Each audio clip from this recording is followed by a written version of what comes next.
อาจารย์น้องมิเชอร์ดานิตาพูดวิไลเป็นนักศึกษาการแพทย์ปีหนึ่งมื้อนี้น้องจะมาสาธิตการแย่ทอกับพ่อก่อนที่เขาจะเป็นแย่ทอกับพ่อให้คนเจ็บเขาต้องศึกษาข้อมูลคนเจ็บก่อนว่าถือตามแผนการผิดกฎของทางโมลบอคนเจ็บมีถือว่าพอจันทร์ศรีคำแพงอายุ30 ปีอยู่บ้านโศกอำนวยนครปักเสกแขวงจำปาสักสาเหตุที่เขาหัวแมนบอสามารถกินข้าวทางปากเองได้โดยนอกจากเขาศึกษาข้อมูลคนเจ็บแล้วเขาก็จะไปทักทายสบายดีคนเจ็บพร้อมแนะนำตนเองในแจ้งจุดประสงค์เนาะสบายดีพอมีชื่อว่าจันทร์ศรีคำแพงอายุ30 ปีแล้วเด้โอ้โดยพออยู่บ้านโศกอำนวยนครปักเสกเนาะโดยลูกเอมี่ชื่อว่าดานิตาพูดวิไลเดอร์เป็นนักศึกษาการแพทย์ปีหนึ่งที่ลูกในมือนี้ที่ลูกมาในมือนี้แม่ลูกจะมาแยกทอกับพอเดอร์เนื่องจากว่าพอสามารถกินข้าวทางปากเองได้ตามแผนการกลัวของทางหมอจึงต้องได้แยกทอกับพอเดอร์หลังจากเข้าศึกษาข้อมูลของคนเยอะแล้วเขาจะไปล้างมือ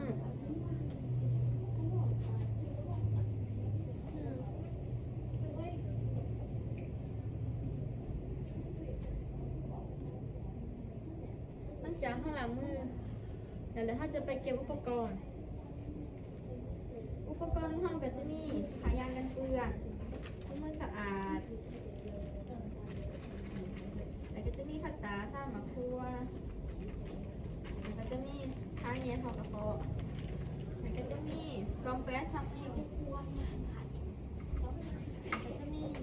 เจลล้อเลื่อนแล้วก็จะมีแปรงเสริมน้ำเมดแอปตะแรงจากห้องเก็บอุปกรณ์เลยก็จะไปจัดทานอนไหนคนเจ็บเขาไม่อยากได้พอจัดทานอนไหนคนเจ็บนอนในทานทีนิ่งหรือว่าทานอนหัวสูงประมาณ45 องศาหลังจากนั้นเขาก็จะเอาผ้ากันเปื้อนมาห่อนะของคนเจ็บเขาไม่อยากได้พอ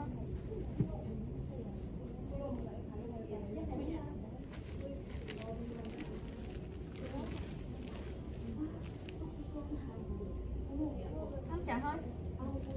ขาผ่าอันเกิดในคนเจ็บแล้วเขาก็จะไปใส่ถุงมือที่สะอาดในของทั้งเฮ็ดความสะอาดทุลังการกดเบื้องทุลังการพาท้องลมหายใจของคนเจ็บเครื่องของนี้ไปแดงไปทำเป็นโอ้ยสนุกกว่า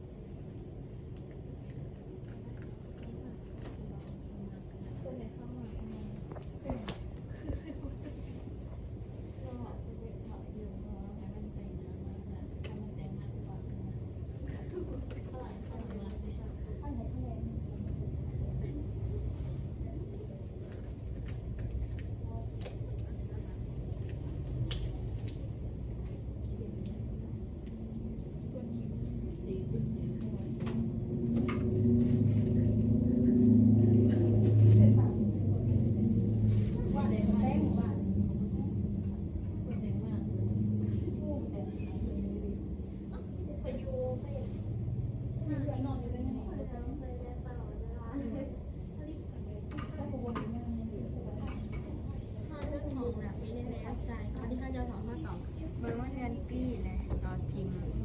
เล่นยอดถ้าการจะมาอะไรผู้ดังผู้เจ็บห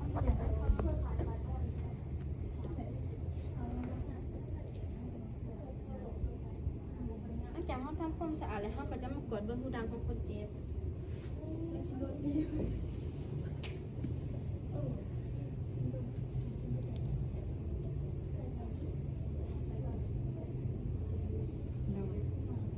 หลังจากนั้นเขาก็จะมาเลือก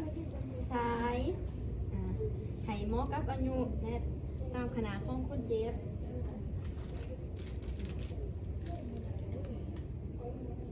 เขาก็จะมาแทกตำแหน่งสายที่จะ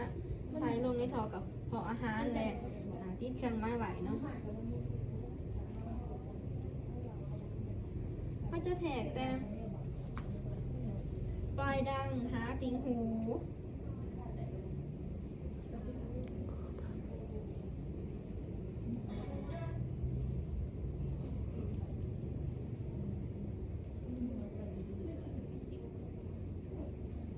ติงหูหา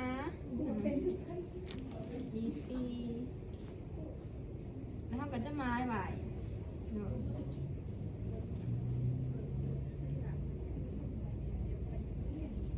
เขาก็จะมาท่าวัดเซรี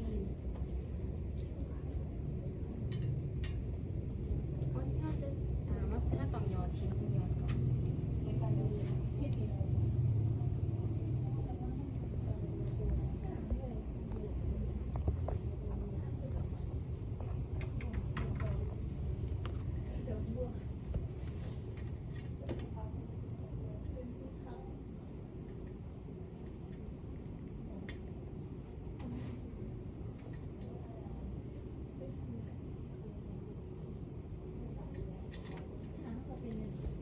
เลยเขาจะให้คนเจ็บหันเงยหนาขึ้นค่อยๆเนาะเดี๋ยวเขาจะใช้สายยาง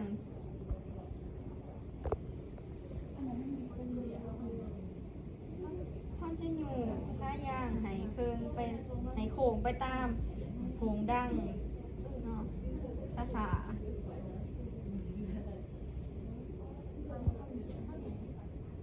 ามว่าคนเจ็บกลืนบ่กลืนหรือว่าอยู่บ่ลงหามอยู่ซ้าย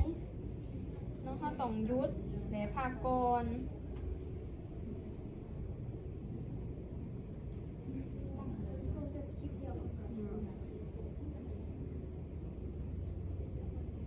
ในขณะที่ว่าให้คนเจ็บหันให้ใจเขาเลิกๆเด้อโดยเมื่อใส่ถึงข้อห้อยถาคนเจ็บไอหรือว่ามีน้ำมูกน้ำลายไหลให้ยุดจนกว่าอาการจะดีขึ้นเนาะ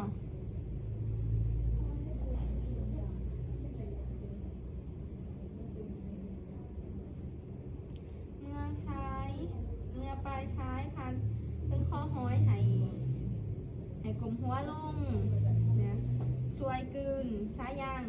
นั่มพร้อมตามจังหวะ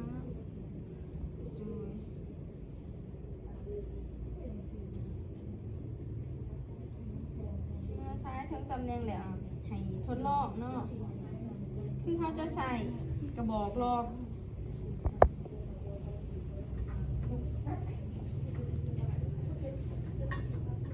เขาจะสีล่มเข้าไปหาสี ml เขาซ้ายเนาะ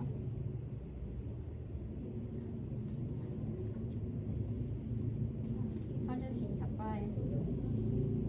แล้วจะใส่กล่องฟังที่หนาของคนเจ็บ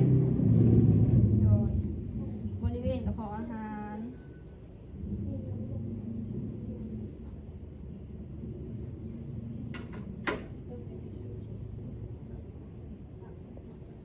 แล้วจะใส่พลาสติกติดไว้เนาะ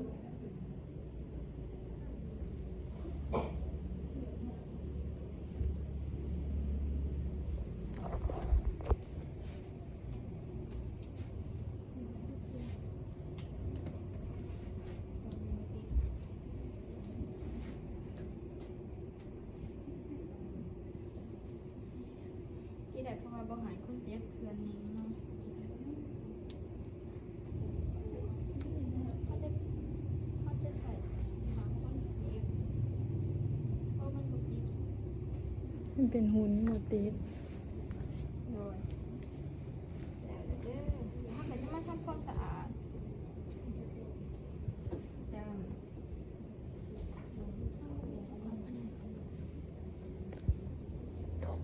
เอาสักก้อนเลย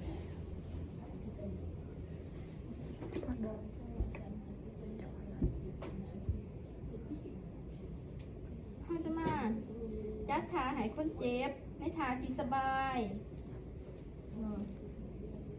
คนเจ็บทางกายอ่อนแอหรือว่ารับ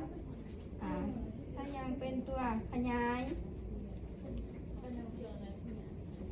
เขาก็จะมาซีดแบบบอลแก็บของคนเจ็บ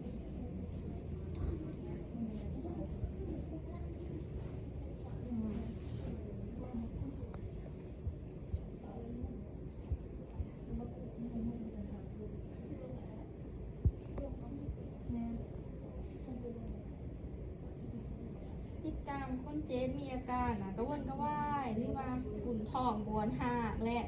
สามารถพักผ่อนได้หรือว่ากวดเบิ่งซ้ายตีดนอว่าแหน่นบ่เคลื่อนนิ่งหรือรุดออกบ่เขาก็จะมามีก้อนนอกรุดออก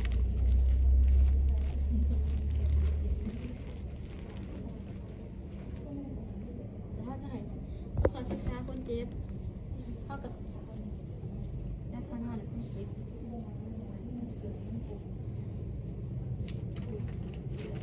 บ่ให้พ่อหันถอดซ้ายยางเองเด้อแล้วบ่ให้เคลื่อนนิ่งตีงร้ายเพราะว่าอย่างซ้ายนี่รูดโดยให้พ่อพักผ่อนให้เพียงพอกินยาตามหมอซานเนาะหลังจากนั้นเขาก็จะไปเก็บเห็ดอุปกรณ์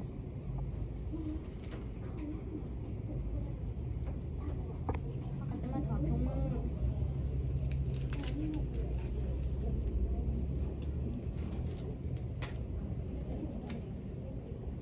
แล้วเขาก็จะไปล้างมือ